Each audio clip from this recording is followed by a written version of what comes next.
말씀의 제목은 잣대를 내려놓고라는 제목으로 욥기 4장을 함께 나누려고 합니다.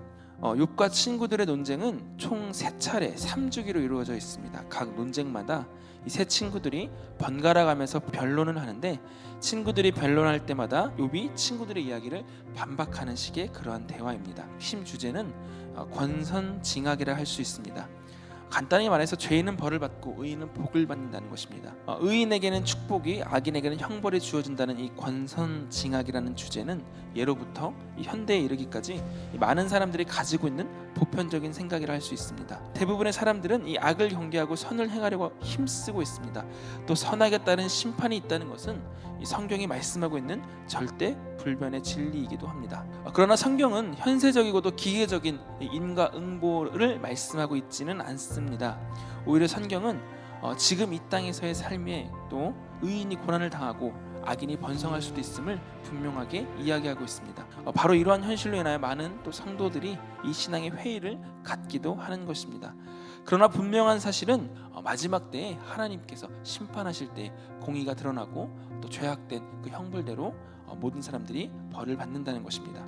그러하기 때문에 이 권선징악과 인과응보의 원리를 우리의 삶에서 모든 사람에게 기계적으로 그러한 잣대를 적용하는 것은 매우 위험한 일이라 할 수 있는데, 욥의 친구들이 바로 그러한 오류를 범함으로써 이 인간으로서는 이해할 수 없는 고난을 당하여 극심한 고통 가운데 있는 자신의 친구 욥으로 하여금 오히려 더 큰 정신적 고통을 당하게 하고 말았습니다. 우리도 우리가 가지고 있는 신앙의 잣대를 내려놓고 우리 주변에 있는 사람들 향하여 이 정죄가 아닌 이 사랑으로서 서로를 섬기고 사랑해 줄 수 있는 저와 여러분들이 되시기를 간절히 소망합니다. 3장에서 욥은 자기가 태어나지 말았어야 했다라며 탄식하였습니다. 적막 가운데서 가장 먼저 입을 뗀 친구는 가장 나이가 많았던 연장자였던 엘리바스였습니다.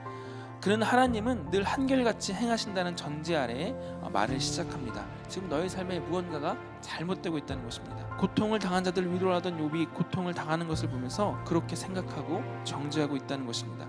하지만 엘리바스의 생각은 맞지 않습니다. 그 이유는 욥의 고난은 하나님과 사탄이 욥에게 아무 경고나 설명 없이 욥의 인생을, 욥의 영혼을 전쟁터로 삼았기 때문입니다. 오히려 의인이었던 욥은 죄를 지었기 때문이 아니라 하나님에 대한 믿음을 잘 지켰기 때문에, 하나님께서 오히려 그를 신뢰하셨기 때문에 하나님 나라를 대표로 이 믿음의 연단과 시험을 받고 있다고도 말할 수 있습니다. 그러하기에 엘리바스의 생각은 틀렸다는 것입니다.